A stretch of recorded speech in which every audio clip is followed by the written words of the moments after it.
MFS প্রতিষ্ঠান নগদের বিরুদ্ধে প্রতারণার অভিযোগে মামলা করেছে বাংলাদেশ ব্যাংক। ৬৪৫ কোটি টাকার আর্থিক অনিয়মের অভিযোগে মামলাটি করেছে পেমেন্ট সিস্টেম বিভাগ। সোমবার সন্ধ্যায় ২৪ জনের বিরুদ্ধে এই মামলা করা হয়েছে।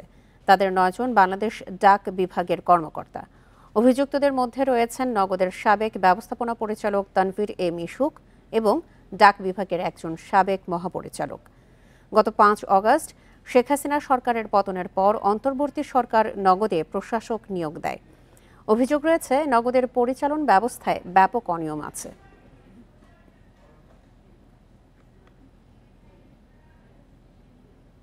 যে বিশ্বাসগুলোকে আমরা মিউচুয়াল ট্রাস্ট ব্যাংক পিএলসি বিশ্বাস করি প্রবলভাবে, একে অপরের বিশ্বাস হয়ে।